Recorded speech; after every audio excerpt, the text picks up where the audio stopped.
had the Stallion on, but I thought I'd go something a little bit different tonight. He was not exactly a content creator, but he is behind one of the biggest UK content creators, that being Jukeyz. So without keeping him on for much longer, now going to undeafen him, get him in. This is Tomo the Techie, the man, the plan behind everything. Good evening, Tomo, my man. How you doing, geez? Alright, I'm alright. Yourself? Yeah, I'm alright, mate. I'm alright. Cheers for coming on tonight. I know you're No a busy worries. man. You're always up to something, doing something, fixing something. So It's just me, yeah. Always on the go. yeah, you got a couple of hours sleep last night, and I know you had a little nap this afternoon. Bless you. So Yeah. no, I appreciate you coming on. So I like to do the first podcast I've done.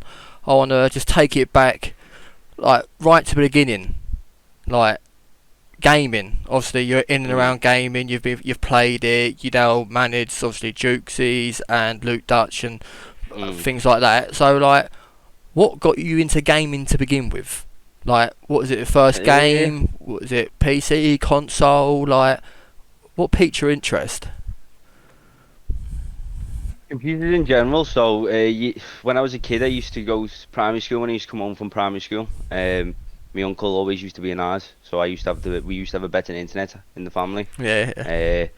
And you know, it was just one of those things. I was just really interested in it, seeing what he was doing and stuff like that. And I looked at it as sort of like a competition between, not a competition type of thing, but I was a lot closer. There were certain times during like my childhood, and I was a lot closer to my uncle sort of thing, and I used sort of looked at him as like a father figure type of stuff. All right. Yeah.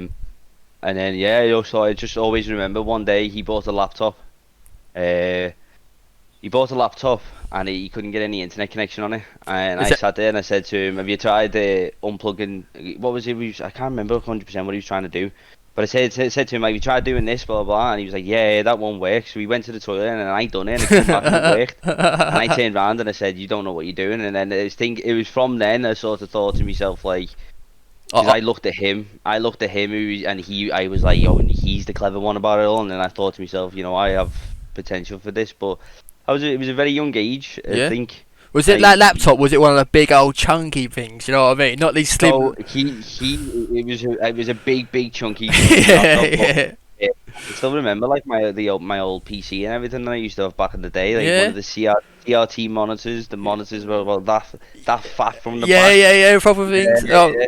Packard Bell jobby kind of thing, a big old bastard thing. Put your hand near the monitor and you can feel all the stuff. I know the ones.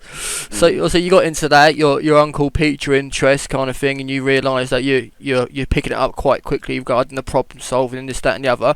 Like, where did it go from there? Was it a family then get a laptop or a PC, or was you just using your uncle's? How did that progress for you? So we did actually have a family computer. He had a computer in his, but because he used to do like all downloading and stuff like that, he was really into downloading his music and stuff. And we just had a better internet than him, so he just used to come around and basically use and abuse the internet and then leave.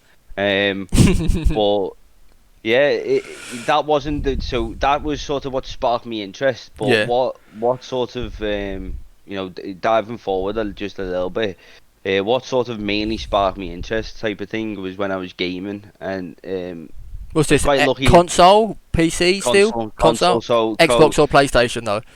Well, I was an original Xbox 360 player. Yeah. The man's console. That's where I come from. Between them both. Yeah. But I started originally on Call of Duty 4. What's quite sad is I can actually remember my first ever game on Call of Duty 4. First ever game? Yeah. I was in my mate Francis Mulrooney's. We loaded in and it was Downpour. There was level 1. Yeah. Well, I went on an 8 kill streak in my first death. That's the only reason I can remember. Yeah, it's the only reason I can remember. And then from then I just...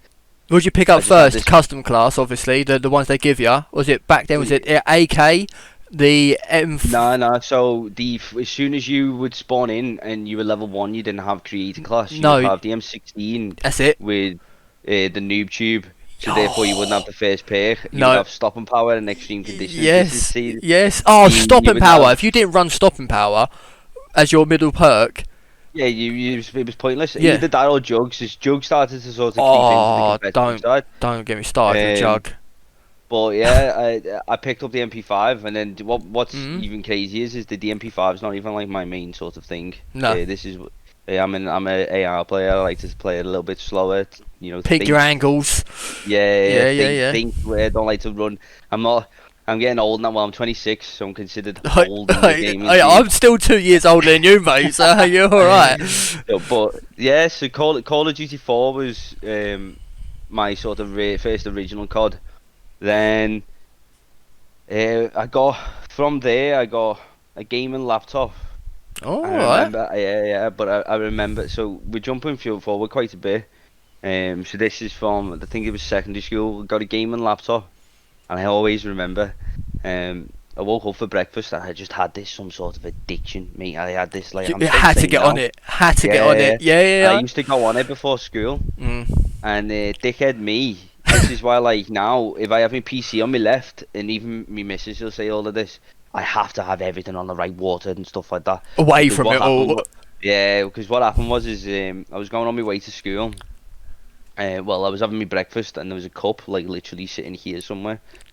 And I stood up, and it just went over the laptop. And it was the most sort of, like, draining thing I've ever seen, because it was like... There's nothing you can do. To fight for it. Yeah, but it was like it tried to fight for its life. Give it a CPR, give it one of them. Well, usually if you pour water on something, it'll just go off. Yeah. Whereas, like, this went off, and then flashed back on, and then flashed back off, and then flashed back on, and then off, and then on. And then, you know, from there I thought, oh, you know, I can remember going to school, and I was in a mood all day in school. My mates were asking me why, and my dad was phoning me trying to get it all sorted on the house insurance. And he went the full length for you. Yeah. So I was quite lucky, you know. I was quite lucky by all of that, and then from there I went from on the. Did you get it fixed? Did you get it fixed? Yeah, it got fixed. Oh. It got fixed. I was absolutely buzzing. I bet. But yeah, so when I used to play like the console games, 360, that was I don't know whether you heard the website Game Battles. Yeah, I know Game Battles. Yeah. So we used to play Game Battles. It was me and a school team. That's what we used to call that. Well, we were a school team at first, and then we picked this other guy up from Newcastle called Russian. But essentially we started out as a school team and stuff, and it was great because we'd go to school and all we would talk about is COD. We'd get there on Monday, we'd finish on Friday, all we would talk about is COD.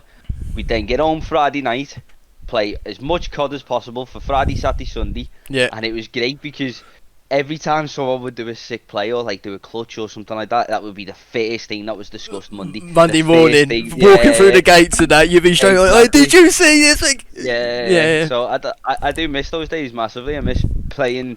They don't make COD like they used to, in my opinion, now. I think they've overcomplicated it.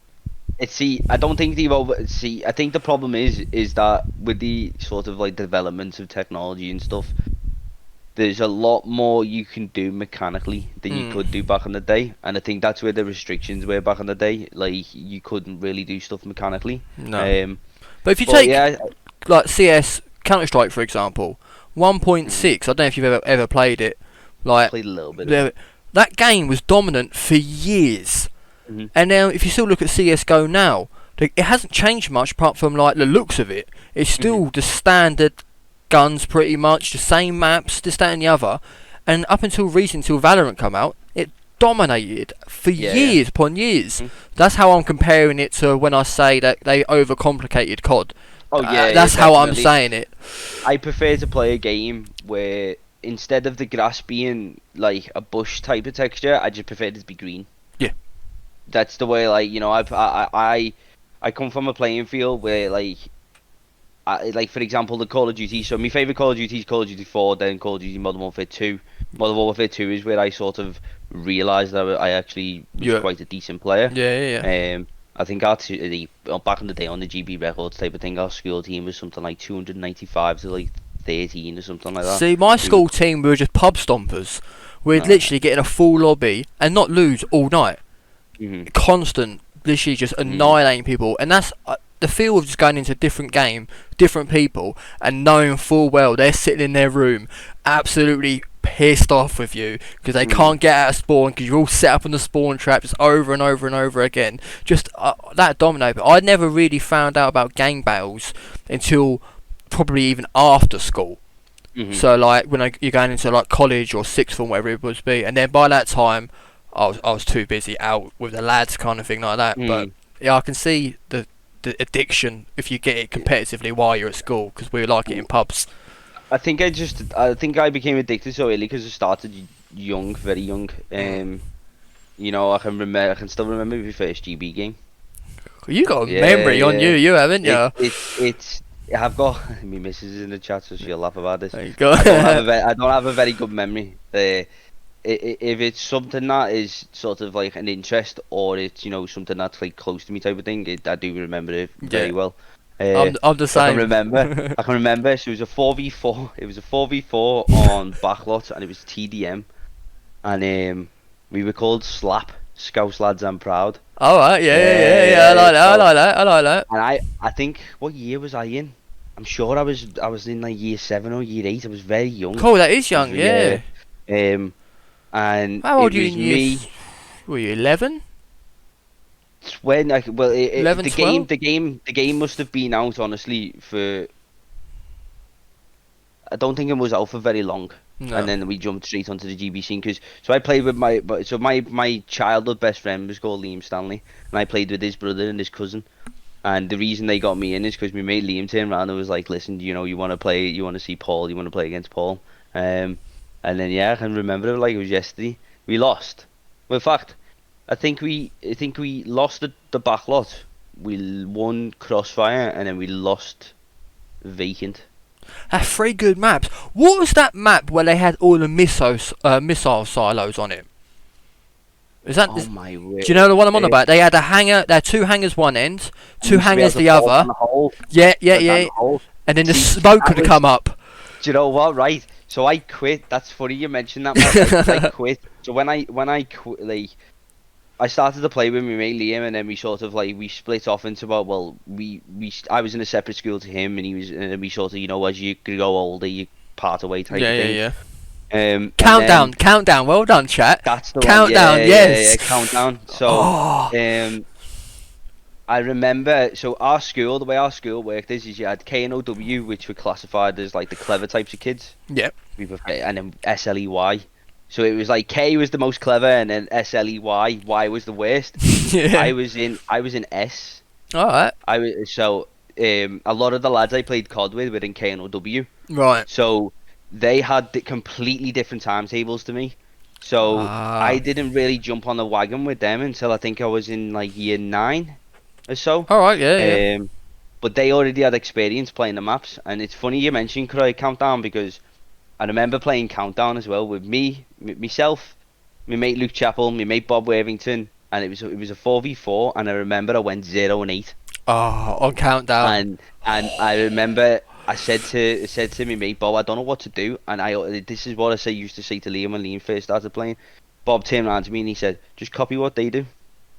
Don't do it the round after. But if you die from someone doing something, use it 2 rounds. Do the exact same 2 rounds later. Yeah. It's better you being alive on the map as them thinking that you could be possibly a threat than you just dying straight off the bat. I just took that from then. Yeah, I remember on that map, everyone used to jump on the lids of the silos.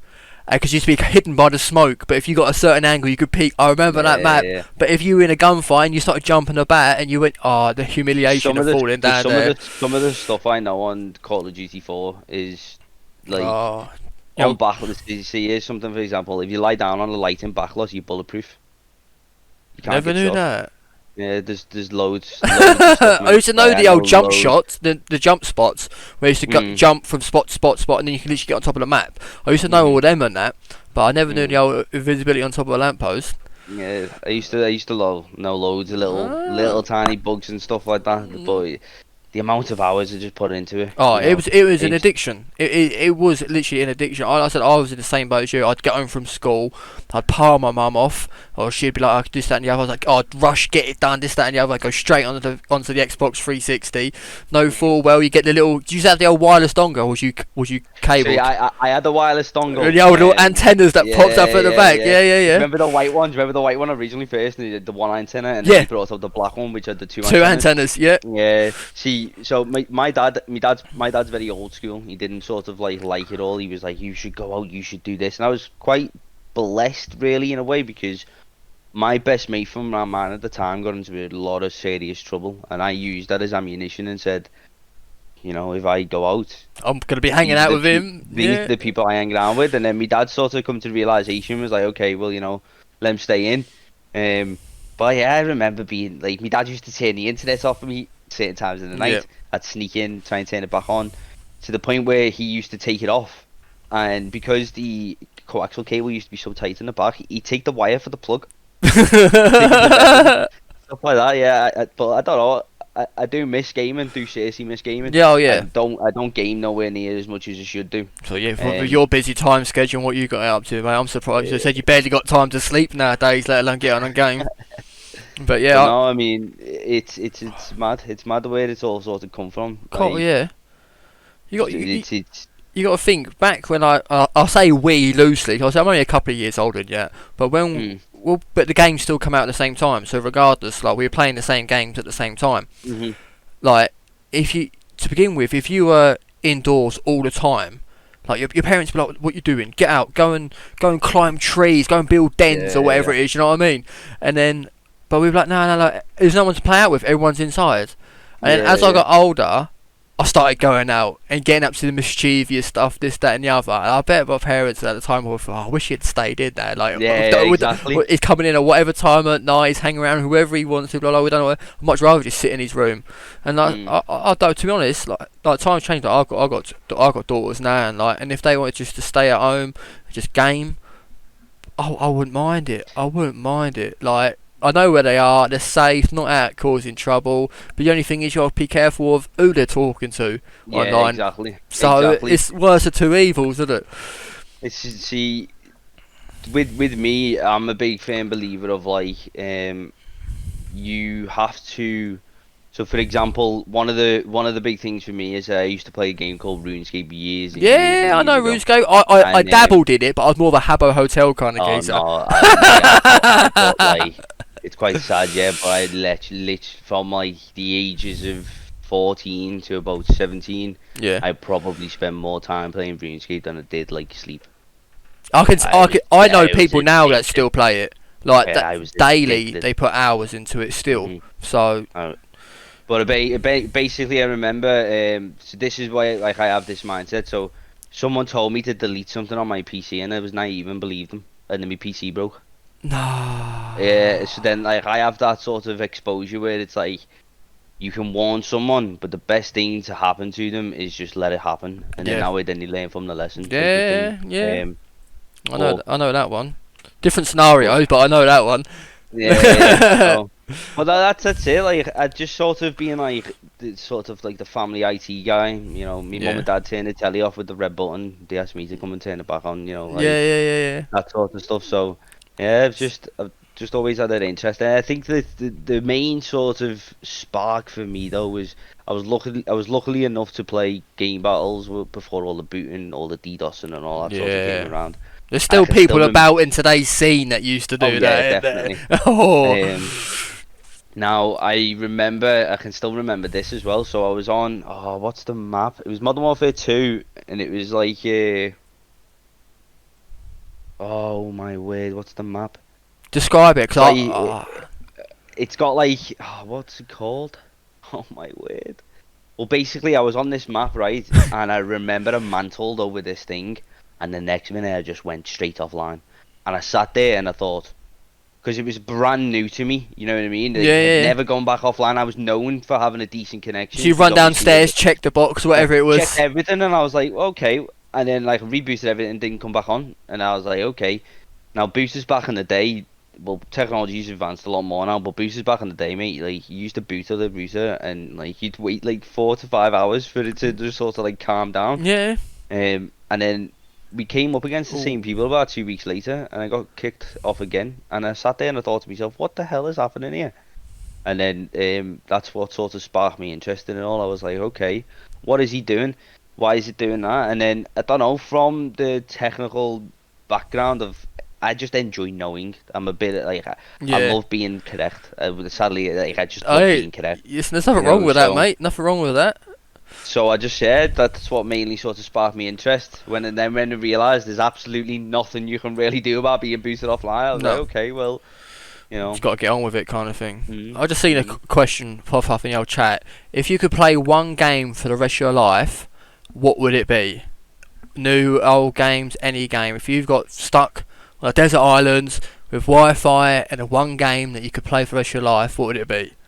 It depends. It depends on whether or not the game is played like it is today, or if it'll be played like it is. No, if you could go, say for example, like back in like COD 4 days, like the first Modern Warfare, like if you could only play that game in that time, if that makes sense. If you could go back and play that game only in that area, like you got frozen time kind of thing, like whatever game over last 10, 15 years. Difficult one that to tie up between COD 4 and Mod 2. Yeah, so I loved. Then again, no Call of Duty 2. I really like Call of Duty 2. So I love Black Ops 2. Mm-hmm.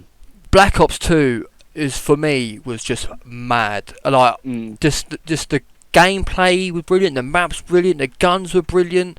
Like, I don't know why. I could probably go back and play that game now. I can't go back and play COD 4 now. The game just feels like an alien game to me. It feels so sluggish and slow. Like, I tried to play the original Black Ops, good probably a year or two ago now, and I was like, how did I ever used to snipe on this game? It was so weird. Well, like you said though about CS, I believe that the slower the game is, the higher the skill gap that is.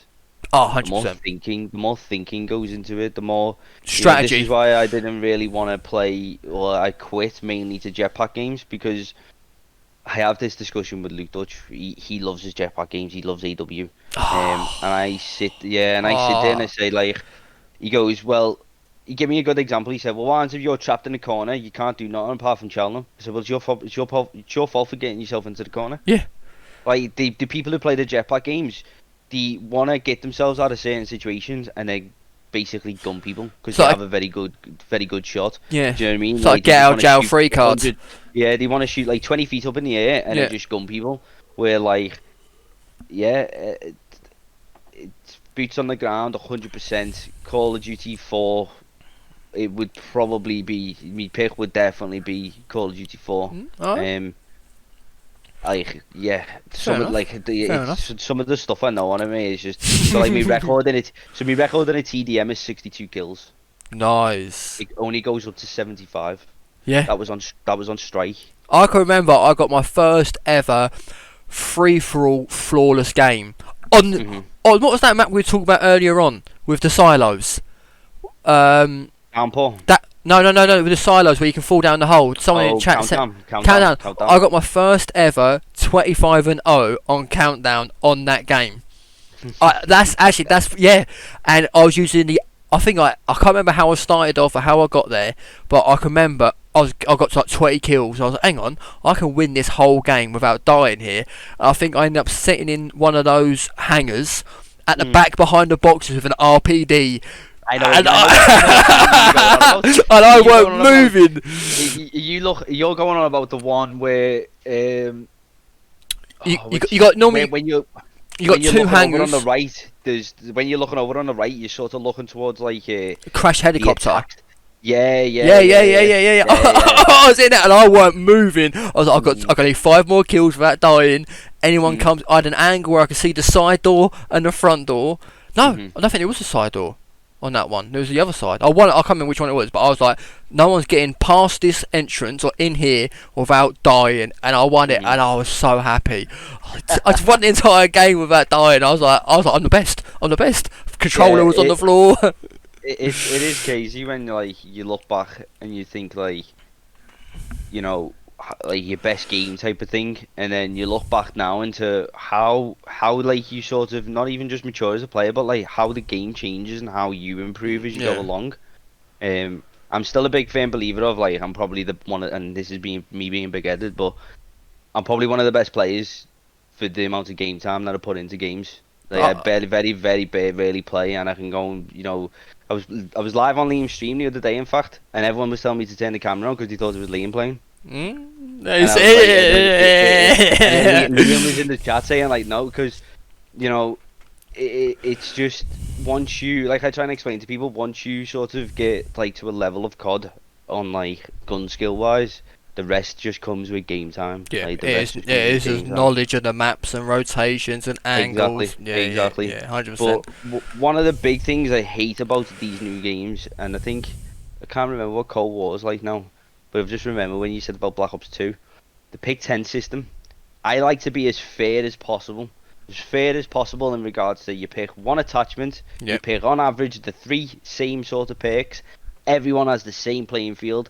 That's where the most distinctive talent comes out, I think. Yep. You know, and the problem is now with these games and that you play now is like you can get gunned by someone across the map because he's using a different type of grip. Yep. And it's like it's not No. it's not really fair. It really, it does annoy me. Do you know what I mean? It does quite annoy me type of stuff.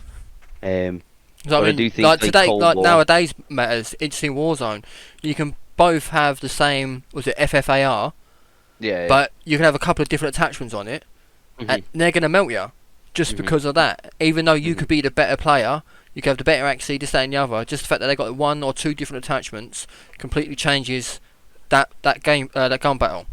So Mhm. yeah, the whole just pick one, and then you got your thing. Like I say, go back at the previous CODs, the Black Ops, the Modern Warfares, like the original ones and that. And I think that is, I wish they'd go back to it a little bit. I think there's, as much as when it first come out, I loved the variety. I think, oh, all these different attachments. I can add this, I can add that. I can have this sight, this grip, blah blah blah. Like, I think we've now realised it does add a bit of variety to it, but when you get to the core of it, that's why you're getting all of these GAs in. Yeah. Because Everything's just been. they're creating games for like the public rather than this is a reason why CS:GO has shined, because CS:GO's main front is its competitive scene. Yeah. And this is, COD is trying to get there now with obviously, all the CDL and all that sort of Franchising and stuff. stuff like that. Exactly, but the issue is, in my opinion, is that it's too sort of like enclosed, too protected. Yeah. The reason why I think it's too protected is because it's 25 million for a spot, That's a lot Do of you know what money I just mean? for a spot. just for a spot in the league. Yeah. So, the problem is that it's not the game that makes the game better. It's the players that play the game, and it's the players that sort of the different characters is what brings in different communities. 100%. And the problem now is that a lot of these players can't have a proper character because they'll get fanned. They'll get banned, fined and stuff like that. Yeah. Yeah. So that's one of the biggest issues I think now with it all. They can't speak up. They can't criticise nothing. They can't do nothing without getting a 25 grand fine or something stupid like that. It is a lot of money. It's like a year's wages for some majority of people that are playing a game kind of thing. Exactly. So exactly. that's mad. Right, just going back to obviously, like you were playing your game battles, this, that, and the other at school. You then went on. Did you then go on to uni? Or did you go college? So essentially, I left school with like no GCSEs. And essentially I have an uncle he's the richest member of the family type of thing. And as I grew up, my uncle's name was like, my dad gloated about my uncle rather than me. Yeah. I was like, okay, I'm gonna become an engineer like my uncle.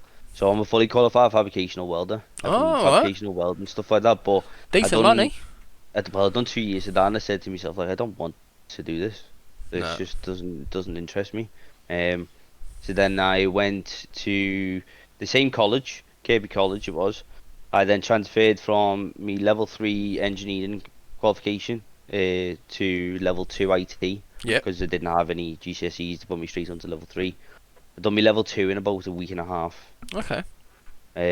Because it's just like literally, what is this? And there's a picture of a cursor. What is this? That's what it's like. Then I've done, I think, my level 3 in a few months. And then for my level 3, I done what's called a foundation degree. Right. So your foundation degree is like so it's essentially for people who who finish the level 3 but they want to stay in education but they don't want to really commit to go to uni. Right. So your foundation degree, you get a degree at the end of it, like your foundation, but it counts as your first year to your actual bachelor honours degree. All right. So if you do want to carry on, you can carry on and then go and do your 2 final years. So essentially I went and done my foundation degree. I then had in there was like an extra curriculum which you had to go and find like a place of employment. Mm-hmm. I was quite lucky because I worked at the time. I worked in Home of Bargains in Ighton Village. And then my second year I went back to work in my old school, and I was a little shit in school, so it was quite funny going back. I bet the fact that they let you. It was hilarious going back, to be honest, because one of my teachers, one of my IT teachers, what was his name? I just know it was Mr. Ashley, his name was, right? Right. He didn't have a clue about computers. So I used to argue with him back in the day because he'd be like, go on to Word, go on to PowerPoint. And I'm like, I don't want to learn this. Like, it's boring. This is the boring stuff. And then I remember the first day I went back, I walked in and he looked at me and he went, I recognise you. And I was like, yes, I'm your old student, and Paul Thompson, like that. And he went, oh my God. I said, what are you doing here now? I said, I'm an IT engineer for the school. And he just looked at me and I went to him, I just feel that I know more than you. And he just looked at me and I was like, yes. I've been waiting to say something like that for years. And then it was just great, like, the teachers who come to me. It was... I bet it's bizarre. Like, these people were meant to have taught you. It matured me a lot. Yeah. Because it was nice to go back and sort of speak to the teachers in a way that your colleagues, and you realise how horrible you actually used to be back in the day, and how much of a nasty person that you were and stuff. Like me missus, so her auntie used to work in my school. Yeah. As a what you call like a warden. So she works in like the naughty behaviour sort of section, but when like it's a warden. What school did you go to? Warden. Walking up and down with a rattling her keys and that. They used to walk, honestly, they used to walk around, and then like if you got sent out of your class, you'd walk around with a clipboard and write your name down, and then if you got stepped out of class like 3 times, your name would be down 3 times for the day. You'd go and see the head of year and stuff like that. Well, I went when I got with Megan. I went to her auntie's and I looked at her and I said to Megan, I know her face. This is before I started working in the school. And she was like, do you? Yeah. I said, yeah, I know her face from somewhere. And she come over to me, she went, hello Paul, you're okay? I was like, how do you know my name? And she was like, do you remember what you said to me? And I said, no, not really. And she said, I told you to put your blazer on back when I was in school, and you said to me, fuck off. Next Tuesday. I just went bright red in the face and said to myself, you know, oh my word! Like I was a very nasty child. Yeah. So it's. I'm guessing you apologised. Oh, definitely. I think it's more for like now. One big thing with me, and you might see the odd tweet I do about it and stuff like that, is the way you speak to me. If you message me, because there is certain people, there's certain Warzone streamers and stuff, they'll message me and they'll go, oi, what are you doing? And I haven't spoke to them for like 4 or 5 months. And it's like the audacity that you have, you know what I mean? But I think because I come from knowing how horrible it can be to be spoken to and like that, and then like speaking to people like that, and then seeing them afterwards, it's sort of, I just treat people as I'd like to be treated now type of thing. I got brought up with that. What you just said there is you treat others how you want to be treated. Mm-hmm. And if someone treats you the way you don't like it, just remember it. Because eventually there'll be a moment in time where you can do it back to them, and then that's when the penny will drop for them. And they'll realise, they go, oh, why you do that? And then they'll go, that one time that I said this or I done that to you, okay, fair enough then. So the fact that, lesson for anyone and everyone, treat others how you want to be treated, and then you'll be cushy. You'll be absolutely cushy. So you're a technician at school. You're still doing this, that, and the other. So is that second year or third year? You say you So that was me. So I got into the school when I was doing my second year, my foundation degree. Yes, it. And then it was basically a lot of. It's quite lucky a lot of the stuff that's happened to me because they've all been like a baptism of fire, thrown in the deep end type of thing. Sink or swim. I was there. I was there. So basically, I had to do 2 weeks, 14 days. It worked out to be. Well, when they say 2 weeks, it was longer than 2 weeks because you do more than 2 weeks, but you'd work like 4 days or something like that. Yeah. But it totaled up to 14, and I think I was like the 6th to 7th day in, and the second in command girl, her name was Harriet. She left, and then the main IT guy left as well. He got a job somewhere else. And the guy at the school come up to me and was like, "Do you think you can run this place by yourself?" And I was like, "Yeah, don't know." Like, yeah. You're like, "We'll pay you." I was like, "Okay, well, why not? Just give it a shot." And I was quite lucky, to be honest, because a lot of the teachers knew me from being a child, being like a pupil of theirs. Yeah. They understood like the pressure and stuff that I had on, and they were very polite with me. They understood like the sort of task and that I decided to take and stuff like that. And Bit then, of mutual respect was starting to grow there.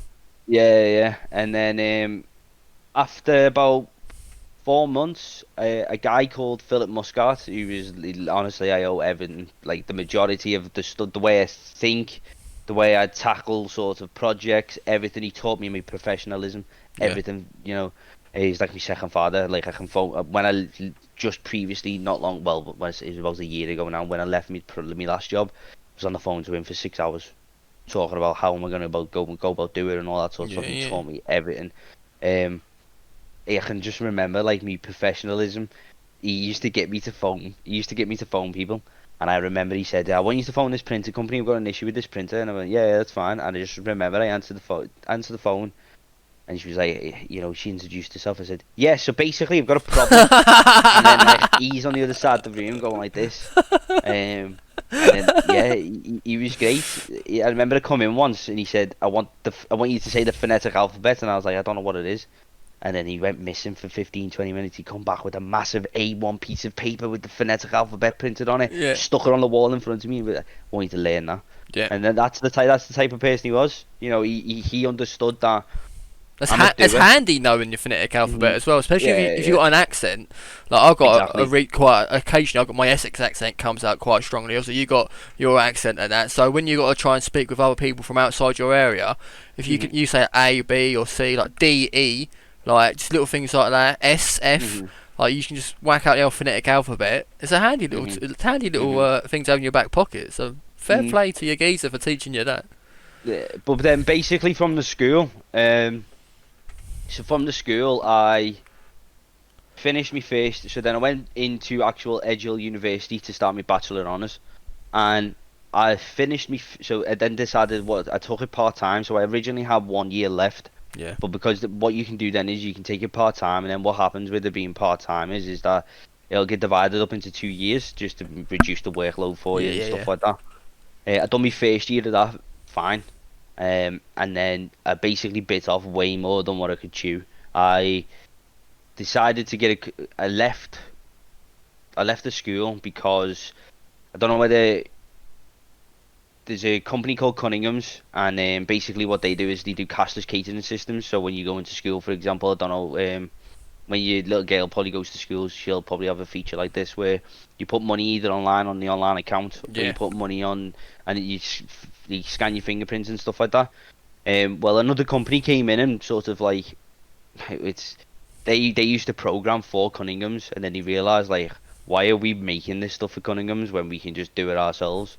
So they came in, sort of replaced the whole till system, right? And I assisted them along the way, and that was a sort of small startup business, because one of the owners of the company, I think he owned something like 35% shares, so he was quite big in the company. He come all the way down from Newcastle because that's where it was based. Yeah. And I assisted him in it all, and he literally said to me then, he was like, "Do you want a job?"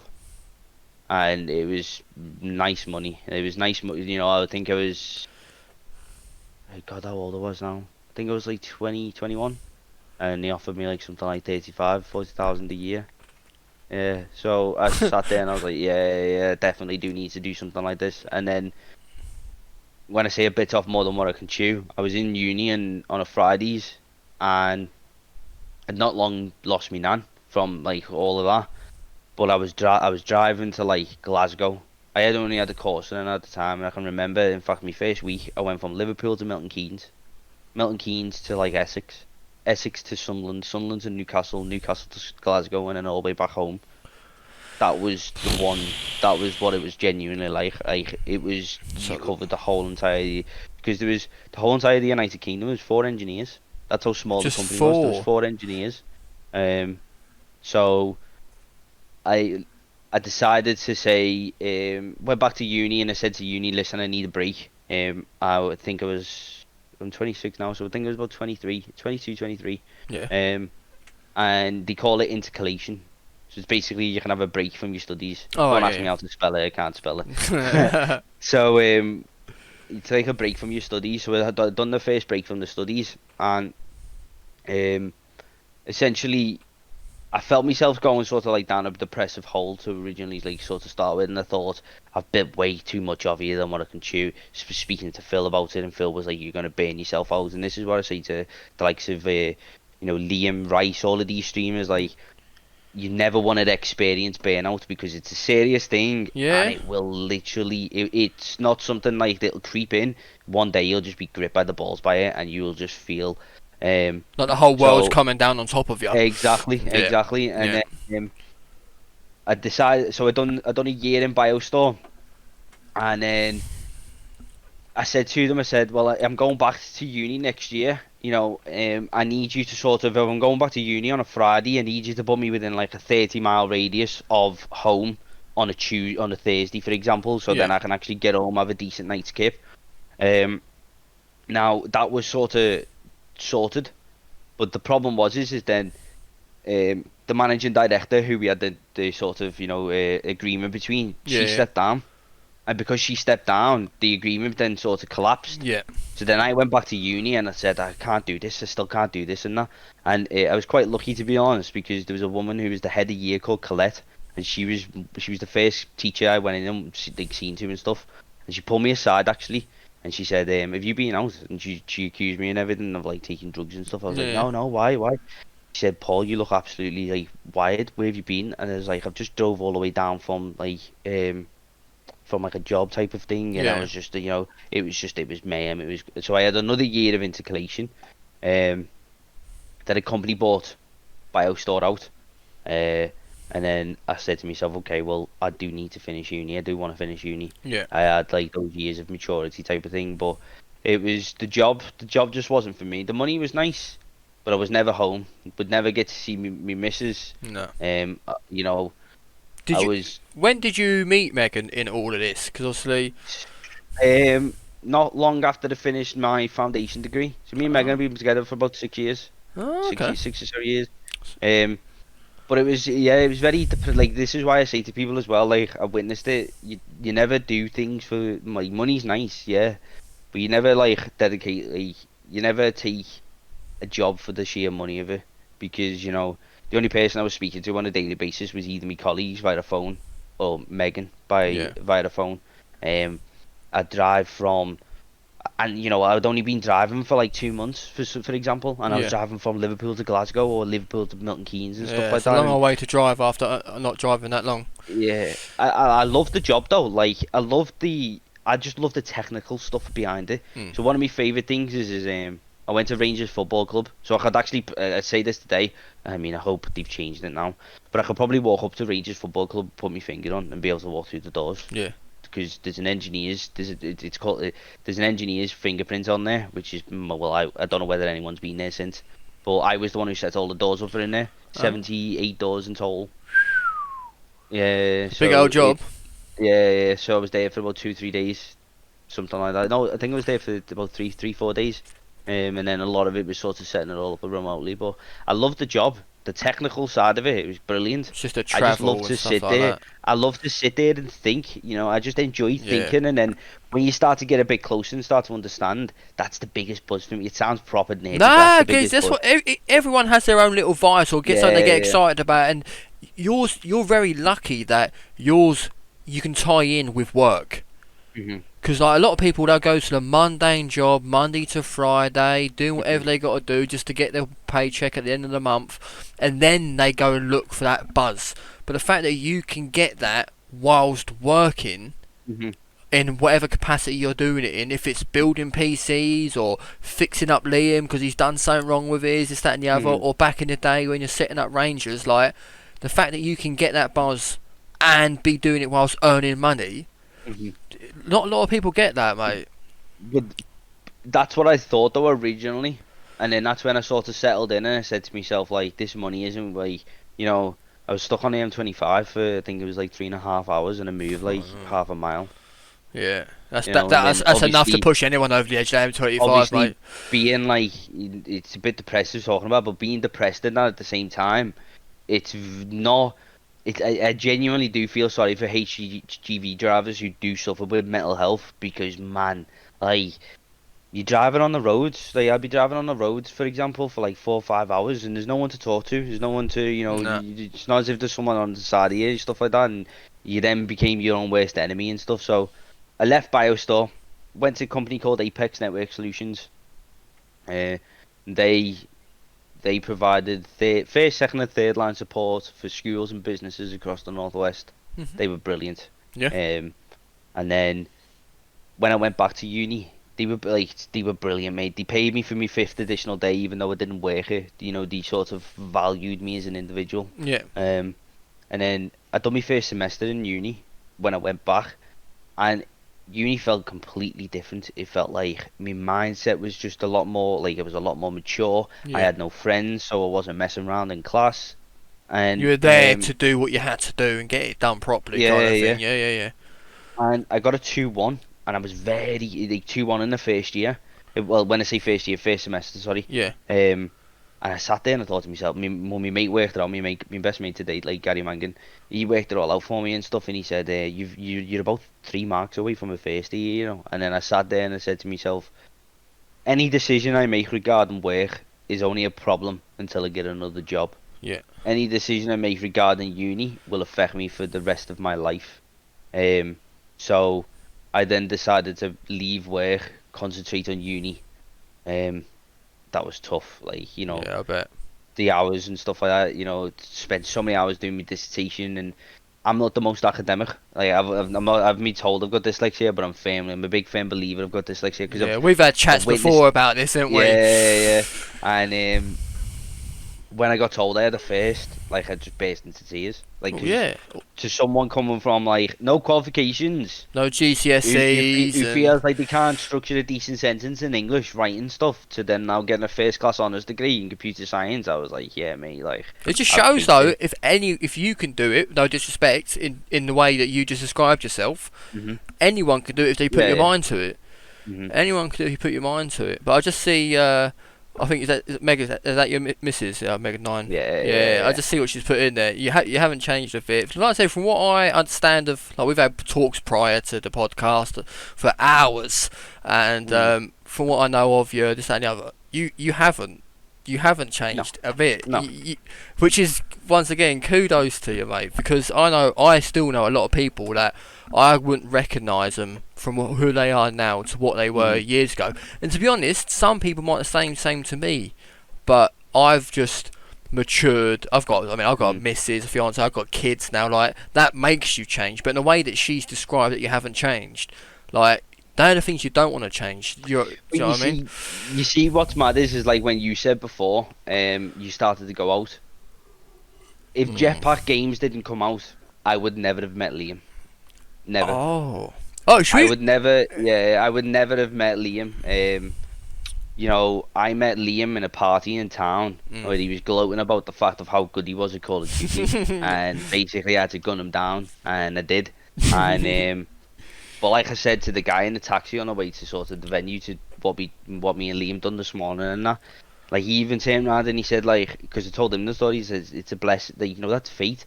You know, my mum's not well, she suffers with multiple sclerosis. Where I live, my personal house, he literally lives 3 minutes down the road. Like, you can walk down the road. So he could have lived in that party. He could have lived anywhere in Liverpool, anywhere. Yeah.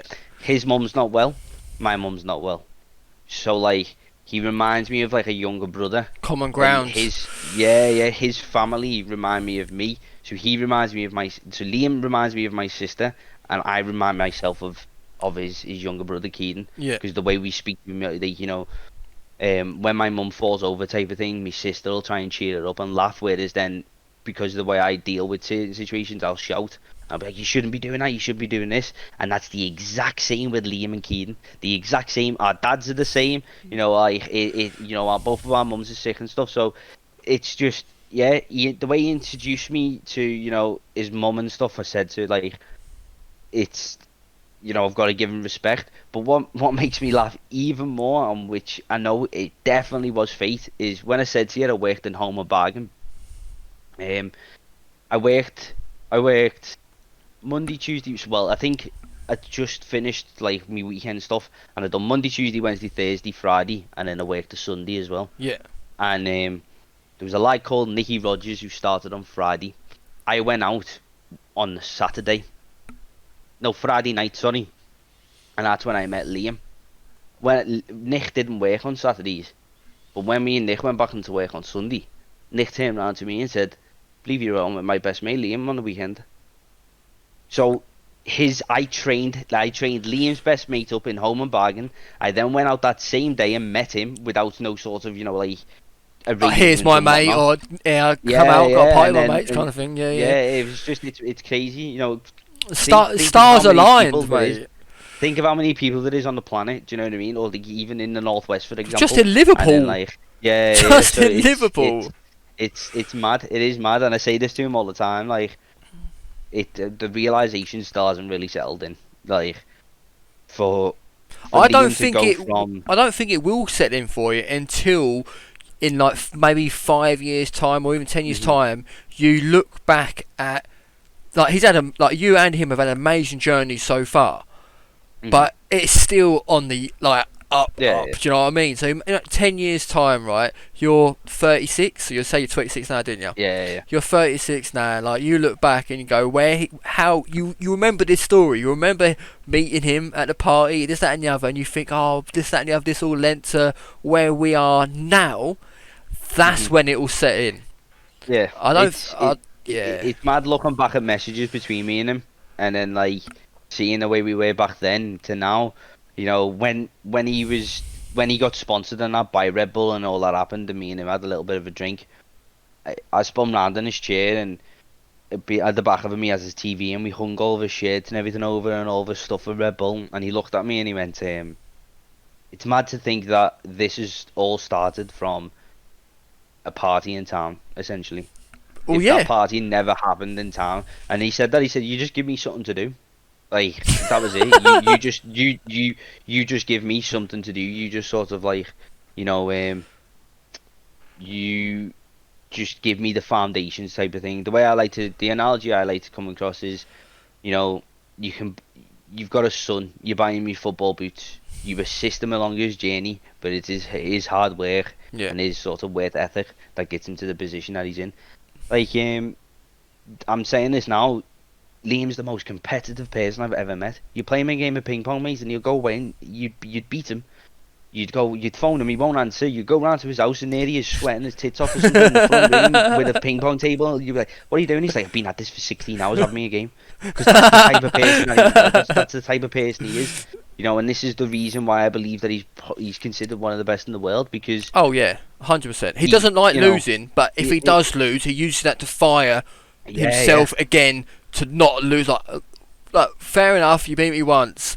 Like, I'm working my arse off to make sure you can't do that again. He doesn't care in regards to, like, what sort of, like, cemented that mindset of, like, the mindset of Liam for me was... We played Modern Warfare Remastered, and we used to play with this kid called Reek. Reek was better than Liam at 1v1s. Liam won about $200, and they were playing $5 wages. And I went away for like 3 hours and come back, and Liam lost it all. Lost every single game. And Liam is still sitting there going, do you want to play me? Do you want to play me? Do you want to play me? because he just doesn't care. He just wants to win. Mm. Like, he just wants to win, and it's just it's mad. It's Well, just, he put a Twitter clip, voice note up the other day, didn't he? Paying homage to his mum and that, and how she used to lend him like a couple of quid here and there for wages and stuff like that. So even if he didn't have the money himself, but he wanted to win that much, and his mum backed him that much, the fact that he could borrow a couple of quid to stick on the game battles or whatever it may be to get on that. So like I said, it shows what kind of mentality he has. But without you in the position you're in, you allow him to concentrate on that. Yeah. That was brought to light this morning. I think that's something that sometimes he doesn't really realise, because the way I like to work is, and I've said this, that where I need to sort of try and improve to make sure that he's aware I'm doing stuff, is I'll try and get him as least involved as possible, because if it's some news that if it's some news that he doesn't like to hear, he'll panic. Or if it's something that he feels like he doesn't want to happen, type of thing, you know. So I literally do everything: answer the emails, speak to commercial brands, sort his business banking, sort his tax, speak to the accountants. But people look at it. So one of the things I try and say to people is, because people look at it from an outside and they think like, wow, this person does an awful lot. This person's being not like used, but like this person must be. I think, what's the word I'm looking for? Like, this person is very easily to sort of use, type of thing. Like, some of the messages I get on Twitter, mate, are hilarious. Like, get on my PC and sort of, and it's like, nah, like, who do you think you are?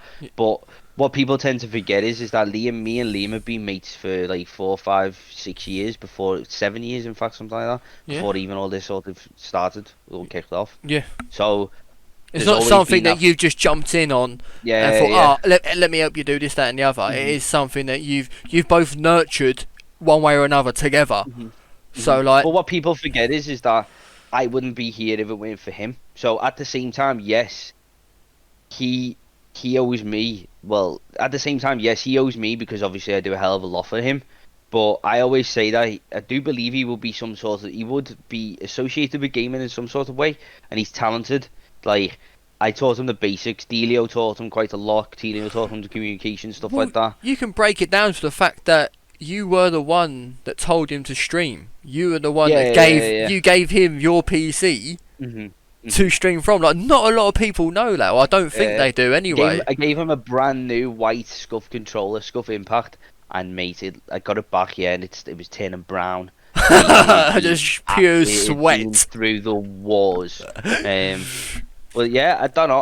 I watched Twitch before it was Twitch. I watched it when it was Justin TV. Yeah. And I said to myself, like, Liam is the type of person where he would.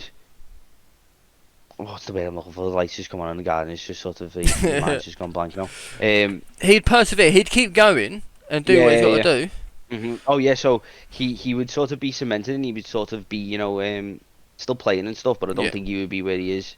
Because, he doesn't realise the amount of work it takes to deal with the inbox, deal with the commercial brands. Yeah, it's not as easy as emailing Red Bull and saying, let's get you and Jukeyz like partnered up, let's deal with something. They go, yeah, alright then, yeah. It's not. So Red Bull was in the works for about 6 months, 5 months, 6 months. They do take a hell of a lot of time. Plus as well, COVID doesn't really help. No. But going back to what I was saying, that because of Liam's given me the foundation to build PCs. So I've got obviously a few PCs coming up, but like Shay Adams, who plays for Southampton, he messaged me the other day on Twitter. Yeah. Now it's a shame that I'm not a big football fan, but like Shay Adams messaged me. I've got Ryan McLaughlin. Yeah. He plays for Rochdale. Built 2 PCs for 2 lads from Chelsea. Now I speak to Tyler, Trent's brother, on a daily basis. So he's done a lot. I've done a lot for him, but people don't see that. Like, what he's done for me is not like the same physical sort of the physicality type of thing. But he's provided me with a platform, an audience, as such. Yeah, to then go from there. So it's like we've sort of helped each other out, type of thing. Yeah, too right. So yeah, but people don't really. People sometimes look at it from an outsider's perspective and think like, oh, this kid does it for absolutely nothing, or this kid's this or this kid's that. When really they don't really know the ins and outs about it all type of thing. No. I done it for perfect example being I done it for free for about a year because I was his mate. I used to remote on his PC when I was in work, when I wasn't allowed to fix his issues because I was his mate.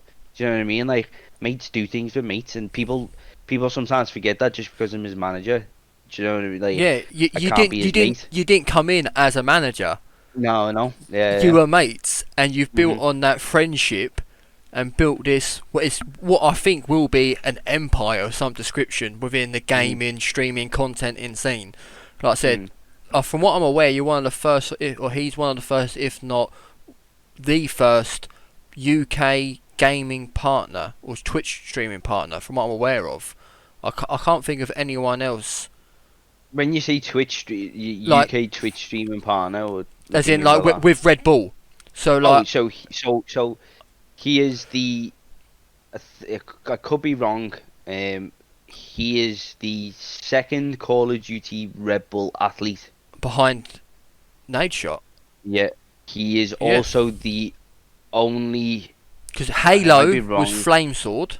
I know Flamesword, ex-Optic Halo player. He was the Halo one because he was on cans.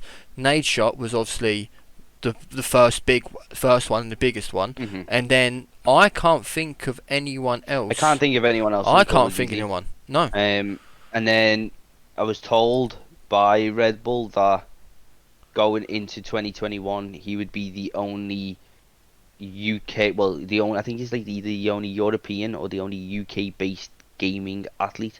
I can't think of anyone else. I keep my finger on the pulse regarding majority of games and their online creations or platforms, that and the other, and I haven't seen or heard or even whispers of anyone else in that position. So the fact that between yourself you have managed that, like, pat on the back to you, mate. Pat on the back to you. And you know what's like a massive thing that's changed about me is, and Megan will agree with this, I never used to ask for anything, and it all started with me sending Trent Alexander-Arnold a message, a Twitch whisper, on Liam's account, explaining to them that I've wrote this big proposal to Red Bull, what I want to do. Hopefully you can help. And then I got a text message off a number the next day, and I was like, done the whole the good old trick of adding the number, seeing what it is on WhatsApp. On WhatsApp, yeah. And it was Trent, and I didn't know Trent had a brother at the time, Tyler, and it was them two just standing there with a cup, and I was like sitting there thinking, what? And then the penny sunk, and I was like, I sent Trent a message last night. He's seen that.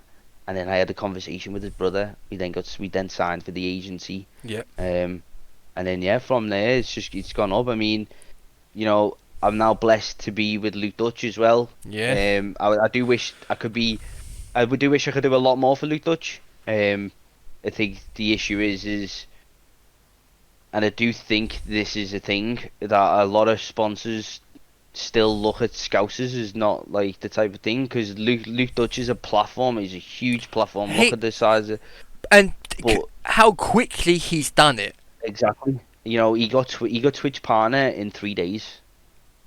I bet there's people out there who are either watching live now or watch the VOD back on YouTube or whenever I upload it, that go, well, that's not possible.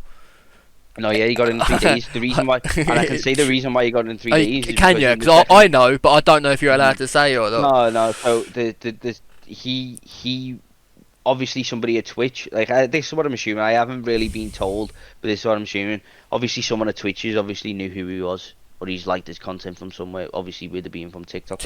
Yeah. And then we just got a message, and you were like, you were available for Twitch partnership, and I was like, well, okay.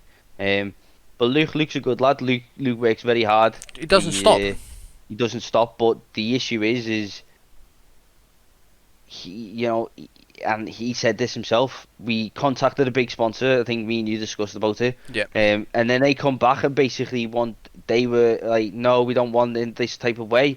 And it was the way they sort of, and it really annoyed me. It was like, They wanted to use him for a cash cow. They were offering him one product in return for him to advertise. Really? That was it.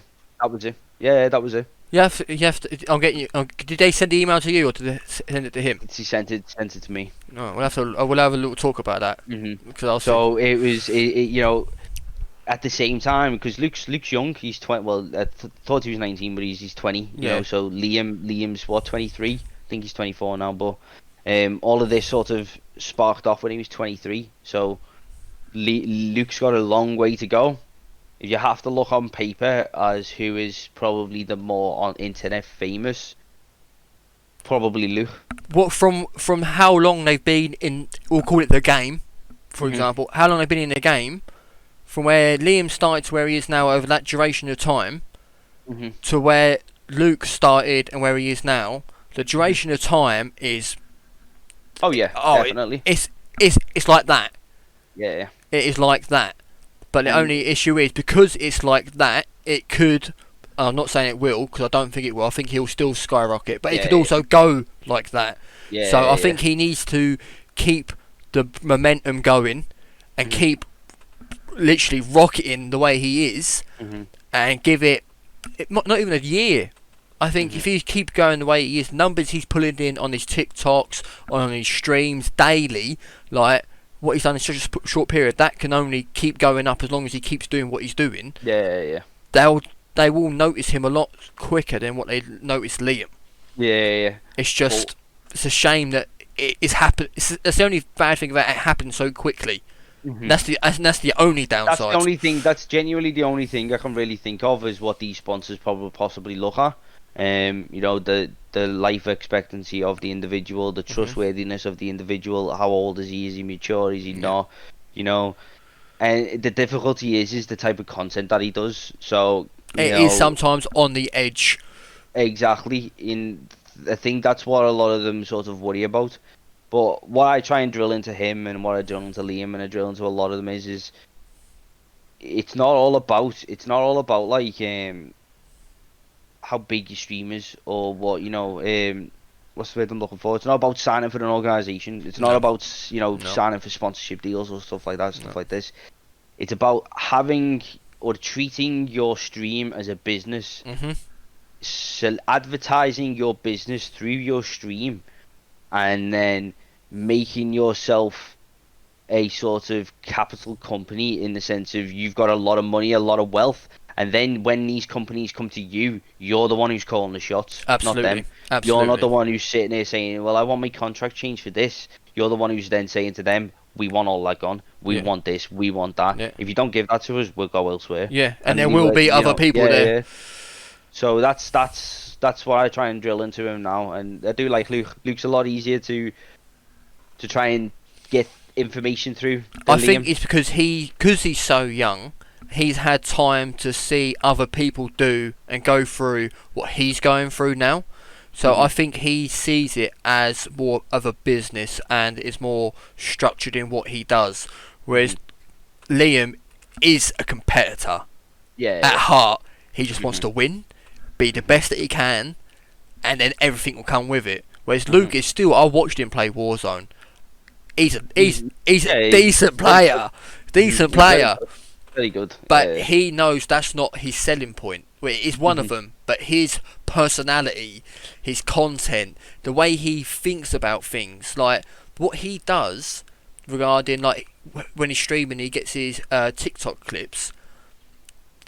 That's not. I don't want to say it's planned as if it's set up, but he has an ambition of a plan of, right, when I stream today, if I can get a couple of TikToks out of it, and I know this will be funny, if I can get it, bonus. If I can't, something will come along. He has that personality where things like that just happen for him. But he has that mindset of it happening already. So one of those things, if you put it out there, eventually it will come back to you, kind of thing. I see. Because the thing is with Luke as well is that I told him from the start, get a schedule. He didn't listen. A few months down the line, he came around. He was like, "Oh well, we should have listened to you from the start to get a schedule," type of thing. But the thing is, with Luke, is he wants to do all of this content, and he was, you know, saying he went through a stage where he was like, I want to get into all these tournaments. I want to prove to myself. I want to not prove to myself. I want to prove to people I'm good at the game. I'm good at this. I'm good at that. Now, like I say to, for example, Rice FL, if you know Rice FL, Yeah, I know good mate of mine. He's good at the game, but he's a character. He's a character, and that's why he's blowing up on GTA right now. And that's why I try and say to people that you've got to understand that when you're streaming, you can have bad days on the game, which then you need to excel as your content. You need to excel as your sort of acting ability. And Luke, Rice, extremely good actors. Whereas Liam, he's just a character. That's just his personality. He's just a very ditzy lad who everyone can relate to. So he's got that advantage. But he's just lucky enough to be brilliant at the game. Yeah. You know what I mean? As an example, you got someone like Tim the Tatman. Everyone knows who Tim the Tatman is. It was his personality that got him to where he is today. Yeah, definitely. He's good, mediocre at best at the game. Don't get me wrong, right? But it's his character, it's his content, it's what people love about him, and you can compare that to Rice, to Luke. I need to call him Liam then. To Luke, where it is their personality. They might see a clip of him doing something really funny or something a really good play. They draw, and then you're in a stream, you hear his sub alert going off. The old strawberry lemonade, so this, that, and the other. Like even that in itself, you get in, you hear that. You're smiling, you're chuckling, and then you hear him talking about stuff, always interacting with his chat. That is what people gravitate around to him, and that's what he. Like I said, he can get into these tournaments, but and he could hang with it. Yeah. He could, you know. That's the thing with Call of Duty is it is a lot of randomization to it. But you know, you need to understand that there's certain things that why you're liked type of thing. You know, a lot of the Call of Duty pros are liked because of the skill, but they have a personality of, you know, a piece of cardboard. Yeah. You know, so I can name countless amounts of those. Yeah. Cool. So you need to realize, especially for streaming, that there's two sides to it at all times, and you know, I think Twitch as a platform is terrible in regards to for growth. Oh yeah. You know, there's no sort of means of growth. No. If you go live with no help, you're not going to grow. And this is one thing that, like I said to Rice, and rightly, you know, me and Rice had quite a motivational, emotional talk about it all, because he's just recently reached his highest sub-train, stuff like that. And he said, you was the one who always told me to create content elsewhere. It's better to stream for 5 hours a day and create content elsewhere than it is to stream for 15 hours a day on the same platform. 100%. But people still don't see this. Discoverability. Yeah. TikTok, that's why Luke is as big as he is. TikTok is the biggest discoverability social media platform on the out there at the moment. 100%. You know, and because of that, a lot of these big Warzone streamers now are moving to TikTok. They're moving to YouTube, and they're making YouTube videos. But it's one of those things is when you can make it on one, you can normally make it on it. And Luke is the prime example of it. He went huge on TikTok. Now he's taken that over to Twitch, and now he's put that onto YouTube. Well, have you seen his growth on YouTube? Like insane. He went from, I think, he didn't upload a video for like 9 or 7 months or something like that, like either 7 or 9 months, something like that. And it was Call of Duty related. He uploaded his first GTA 1, and I think he was like 42nd in the game trending for gaming. Yeah. And it's hard to get on. Yeah. And you know, after like 24 hours, he has something like nearly 50,000 views on a video. Yeah. You know, it's just... It just shows. If you have, like I said, if you're predominantly a Twitch streamer, right, and you're getting, I don't know, say 50, 60, 70, 80, maybe up to 100 viewers on a regular basis, you then make a video, put it on TikTok. Those 100 people from that are going to go and watch that video. I'm not really familiar with how TikTok works regarding the algorithm. I'm guessing the more views it gets, to the degree, the more discoverable it's going to get. Yeah. So I think it's something like that. So along those lines, most of them are, right? So you got 100 views on the video, and then 10 more people, 100 more people see it because it's come up on their For You page. They come over to your stream. They say this, that, and the other. So now you're 100 on Twitch, which you've got comfortably, is now gone to 200 on TikTok, which then transferred onto onto your Twitch. Sorry, Mhm. and then while you're doing that, you got your 5-6 hour long streams. You got your 30-second long TikToks, and you got your 10-15 minute long YouTube videos. You got the best of both worlds, and you're appealing to everyone. But Mhm. it is like you said, having that structure, having that schedule of doing 5 hours or 4 hours here, spend a couple of hours editing or getting someone to edit, or saying right, do this, that, and the other. Delegation, bang, get it out, Yeah. get it out there. That's why I always say to people, new streamers, stream on Facebook. The algorithm for Facebook is just so much better. You know, it gives you that chance of discoverability. I know So, people that used to be and on it Twitch. works very well on Yeah. Facebook. Like as soon as you start to get recommended, you'll see your viewer count go from like 200 to 600 to 1200 to 1900, and you're like, whoa, okay. I've just gone from my highest viewer count 2 minutes ago to something I'll probably never ever beat ever again. So yeah, it's crazy. It is. You know, this whole how we've all shifted now as well. Yeah. To And the you know, fact when that I was in Facebook's school, offering a 0% commission on all subscribers or whatever they want to call it, that was a... Facebook offered a salary. Oh, I didn't know that. Facebook offered a salary. That's interesting. That's Because interesting. you gotta. So from Facebook, as far as I'm aware, Facebook you generate way more money than Twitch in adverts. Oh, adverts. In advertisements, yes. I've seen people stream for like 8 hours and make more money in adverts than what people make in 4 or 5 months on like. I think you get like a penny per fucking 1,000 viewers or something You've stupid got to like that on remember Twitch. Facebook is a free platform, and Facebook's main source of revenue is advertisement. They've hit the nail on the head. 100%. They've got how many users? Something like 7 billion users or something like that. Nearly the whole entire population of the world. So Facebook, YouTube will probably be the biggest platforms in 10 years' time, as in regards to streaming. Well, look where YouTube's come from. They've signed some big old streamers. Exactly. You know, as I always say, these platforms, all they need is they need the player that comes from the bottom and goes up. Like your Ninja, for example, he started from nothing at Twitch and it went straight up. Imagine Ninja done that on Facebook first before Twitch. Well, he went from he was on Justin TV, then he went to Twitch, then he got something like a £30 million contract for 3 years to go to Mixer. After a year at Mixer, the whole thing fell through. He pocketed the 30 million and went back to Twitch again. Yeah, and then Facebook bought out Mixer. Yeah. Facebook bought out Mixer, and then now obviously the most dominated platforms are Twitch. I think it goes Twitch, YouTube, and then Facebook. Then Facebook, yeah. But I know people that used to stream on Twitch. They were averaging 20, not even that, 20 viewers, 20, 30 viewers, and they went over to Facebook, and now they're averaging 100, 200, 300. Their followers just went through the roof.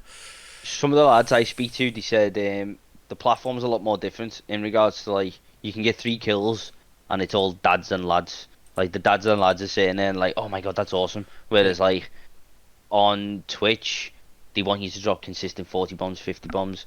You know, and that's what I sort of use as leverage as well in like sponsorships. I say to them like, why would an individual want to come from Twitch platform to go to Facebook when, in the grand scheme of things, if you can make it on both platforms, Twitch is the better platform to make it on. But it's not just because of Twitch. It's because if you've got 120,000 followers on Twitch, you're gonna have around about 30 to 40,000 followers on Twitter. Yeah. Where Z-Laner, for example, I used this as an example when I had a meeting not that long ago. Yeah, I think he's got something like 650,000 followers on Facebook. Yeah. And he has just shy or just over the 50,000 followers on Twitch. Sorry, 50,000 followers on Twitter. Yeah. So compare those numbers in comparison to Liam's numbers. Liam's got 113,000 something followers on Twitter. Yeah. On Twitch. He's got now something like just shy of 40,000 followers on Twitter. So, you know, it's nearly like 30% of his audience. And I feel like, as it sounds, I feel like you have to go out your way more on Twitch to. I know it's easy as following someone, but on Facebook, I feel it's very casual. Mhm. Like, you're on there, you're scrolling your social media, you see a video pop up, oh yeah, I'll drop him a follow, I might watch him another time. Whereas, Mhm. you don't go on Twitch just to scroll. You don't Yeah, go, you go on Twitch to go and watch someone, yeah, whereas the a lot of the sort of viewership on Facebook are people scrolling through who really aren't really interested. They're no. not there to look at you playing games, and the 90% of the time they're there because they're bored and you just want to, find some sort of content elsewhere. But yeah, Yeah. it's crazy. I had a guy come into Liam's stream not that long ago, and I went to school with him. And he sent me a message on Facebook actually. He's like, yo, how do you know Jukeyz? You've seen you standing behind him and stuff like that. And we were talking and he was like, don't you think it's mad the way, like, you sort of used to get frowned upon in school? Like, yo, you're the nerd, you're this, you're that. And then, like, the whole stigma sort of changed. Oh, you know? yeah, over the last, well, when did I leave school? When I was 16? And I'm now 12 years ago. Wow, getting old. Oh, 12. That's horrendous. I've just realised that. It's 12 years ago. I left school, so 14 years ago is when I probably was at my peak of playing it every single day with my mates at school, kind of thing. And it was alright because everyone was into it pretty much. But like, there were kids that were into other things. For example, I don't know, like Warhammer, for example. You get the old models, this, that, and the other. There are people that are really into that. That other kids were like, oh, what are you playing with toy soldiers for? And like, I'm like one of those people who do what you want to do. If it doesn't affect me, like, I ain't gonna be bothered. But they probably turn around and thought to us, well, what are you just playing on a game for? Like, you're sitting there behind a screen all day. So, but it's just a stigma around general IT. Oh yeah. You're a nerd, you're this. I remember the first time I actually spoke to Rice Fell and I put a camera on, he seen me, and he went to me, oh my god, you just look like a normal person.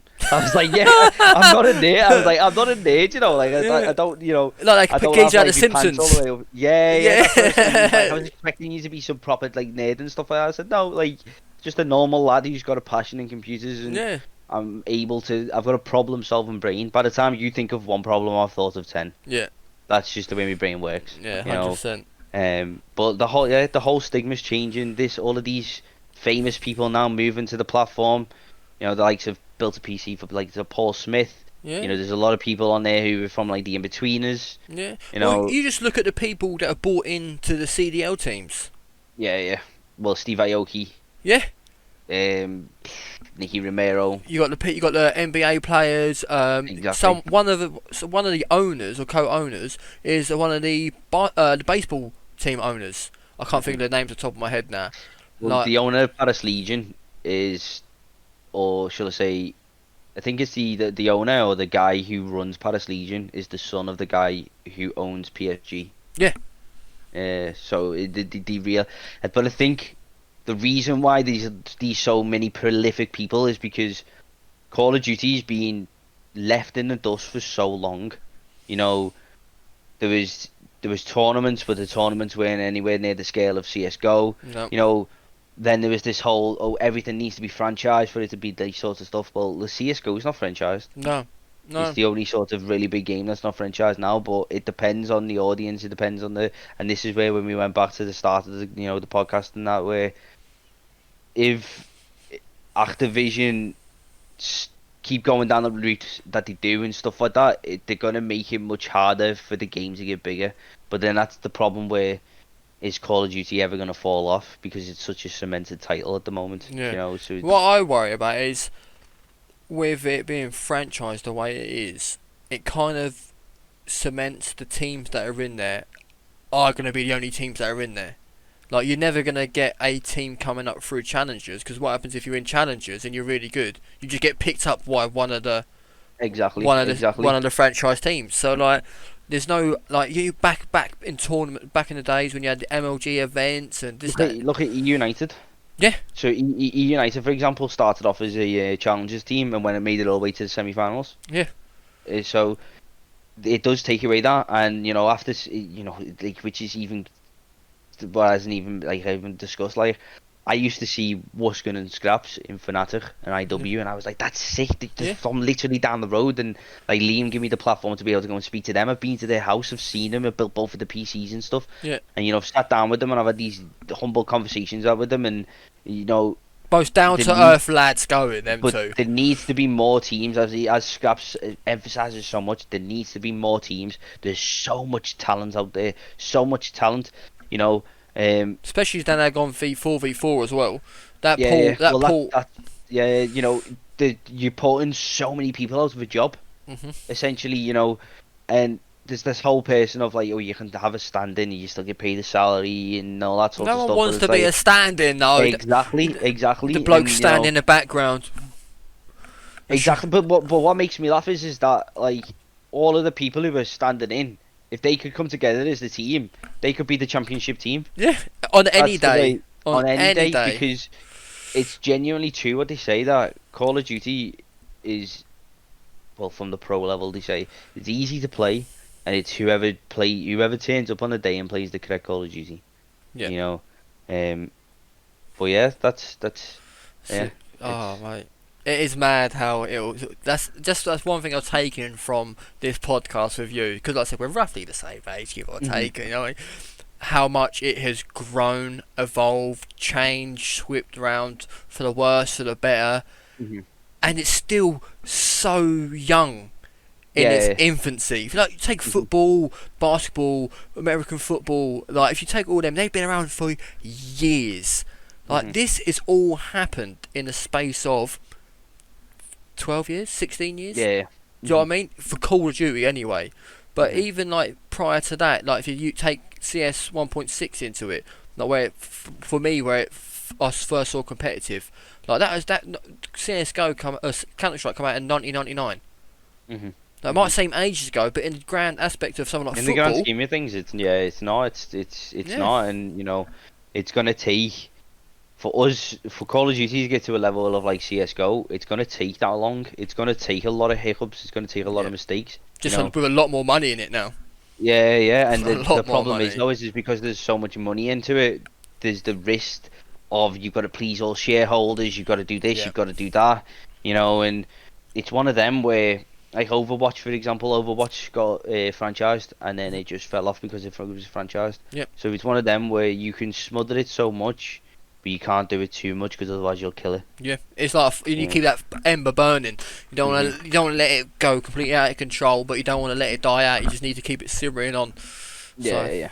Well, I can't even. We've been banging on for an hour and a half. Yeah, I know. I could keep going. Yeah, because I remember when you said to me, you were like, after you talked for a bit, and you just realised, like, you forgot on the podcast. I was like, yeah, same. It felt like that. Yeah. Occasionally, I thought, I've got see if anyone's chatting. Like, getting a load of follows coming in, and like, and I just look up and look down at time. I was like, it's 9:30. It's like, but honestly, I've enjoyed it so much. No, it's been good. We've had a chat like this prior several times. It lasted hours. Like, it's got to the point where it's like 2 o'clock in the morning. Like, oh mate, I'm gonna have to go. I've got work in the morning. But like. Thanks for coming on for a start. No, it's a pleasure. I know how busy you are doing. I do a little bit of what you do, kind of thing, but nothing to the extent that you're doing it. So I know how busy it can be. I know you only got a couple of hours sleep last night. You had a quick little power nap this afternoon, just so that you're alright for this. So like, cheers for taking your time out and that. And I'm sure pretty much anyone who's been in here watching, or when I get this up on YouTube, is already following you on all socials. But if they're not, his Twitter, Insta and Twitch are all down below. His camera there, Tomo the Techie and everything like that. You'll see him out and about. He's always on the old Bluebird, or if he's getting involved in Liam's streams and that. So I'm sure you'll see him about. But they definitely will. They'll see me food pictures. My food pictures that Megan cooks me. I tell you what, you need to get a doggy bag mixed up or something.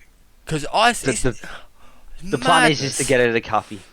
I said this when I met her from the start. I think it was about a year and a half into the relationship. She was like, I knew obviously she was quite a good cook. But the thing is, he was like, yeah, I'll have that one. She'll do this. But the thing is with Megan, she's a grafter in the terms of like she will work hard. She'll go to work and she won't complain. Like, I'll go to bed at 3 o'clock in the morning. She's up for 7. She'll work like 7 till 9. So it's like hard graft, and then like she'll come home and she'll make sure that I've been fed and all that sort of stuff. And I said to her like, I'm gonna get you a coffee one day. So that's my goal. My goal is Oh, to mate, it's got to be done. It's got to be done. Yeah, definitely. Because you ain't got to get her a cafe, mate. Just get her on Just Eat or Uber Eats, and then just do it from your kitchen at home. I've said this to her. She sits there and she goes like, "Well, I'll wait until we get our own place." And I sit there and I say to her, "Do it now because we'll get our own place quicker." Yeah, too right. Yeah. All you got to do is when she rustles you setting up, just do 2 or 3 extra portions. First come, first serve. Bang. Stick it out on Twitter. And people, or in your local area or Facebook, whatever it is, just go, look, got 3 servings of this. Boom, picture that she sticks up on Twitter, 30 quid, 20 quid, whatever it is, and click and collect, or you go and drop it off at the doorstep, do you know what I mean? Yeah. Within a 5-mile radius, and people would buy it. They would smash it up. I see something like phenomenal, salt and pepper chicken or something like that she done the other night. Oh, looks like she just cut it out of a catalogue.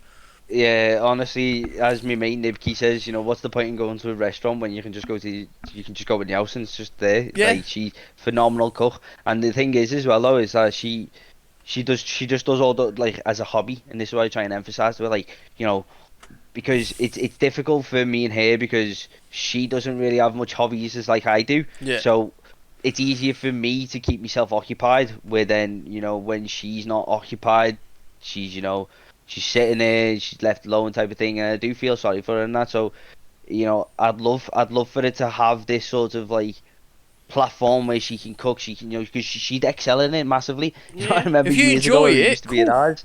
You remember years ago, used to be at ours, and she'd be sitting there, like messing away, cooking or something like that. I'd give me phone out, and she'd be like, "So today, guys, we're doing this or we're doing that," you know, that sort of stuff. I've said this to her, you know, I've said all of this stuff to her, but you know, it's just trying to get her to do it. She just say, "Love, for fuck's sake." She just won't. And I've said this all to her, like, you need to start cooking. You need to start, like, especially if she enjoys it. Like, that's what. She loves it. If you enjoy it as much as it is, and I said I need to get myself a taste test at some point or another. But from what I see on Twitter, Megan, right, it's top notch. Mike Revolt he's come to this house once. Yeah. And I was building his PC, in fact, and Megan went to, "Are you hungry?" She's like, yeah. And then the next minute she come down with these 2 plates, and there was like, when she does certain party stuff, or like, well, she'd consider that to be like a social thing. It won't be just like a pizza. Like, she'll do you like a bit of a pizza with a bit of chicken, with a bit of homemade wedges, with all this, with sauce and that. Yeah. And she'd come to look, see, Mike, I expected a pork pie, he says. Well, she got a full-on meal, and he just sat there and he just went, "Why haven't you married her yet?" Right? You know, so, you know, yeah, I just want... but that's it, like, you know, that's my goal. My goal at the moment is to, obviously, concentrate on Liam, concentrate on Luke, try and, you know, try and build that. I've got another player I would love to bring on board, such as Zamza. Zamza's a very, very good player. You haven't really heard of Zamza. Yeah, I know him. I know. And he's very young. He's only 18. So there's that sort of side of things. There's my PC building, which is obviously is sort of semi-gone on hold because of COVID and stuff. But yeah, my main goal at the moment is obviously to get some sort of house. You know, I'm quite blessed. I'm living with my girlfriend. But you know, is to get her the cafe. As soon as she gets the cafe made, then you know, I feel like I'll have caked it. That'll be it. I'll be going down with all my mates getting free breakfast. She kicks off and I'll be like, "I bought you this place. I bought you this place." You know, next time you get some grub in there, be a couple of hairs, you know what I mean? Like extra load of salt or a bit of chili powder in your soup or something. Sit here watching your sweat. Oh dear, Lord. The fact that you got a game plan, mate, it's good. Move forward with it. And exactly. For what I said, everything you touch seems to turn to gold, mate. So I can't see why that can't either, mate. All right, appreciate your time. Anyone that's still in the stream, thank you very much for chilling. Megan, Mike, Kirgy, everyone else, cheers for that. I appreciate you all. I'm now gonna go and chill out. Mate, my jaw is aching from just smiling and laughing so much. Oh, it really is, guys. I'll go sit on the sofa and give it something. But I'll get this chopped down, get it up on YouTube at some point or another when I pull my finger out. I'm not too busy. But yeah, everyone, thank you very much, and I'll speak to you all later. Bye bye.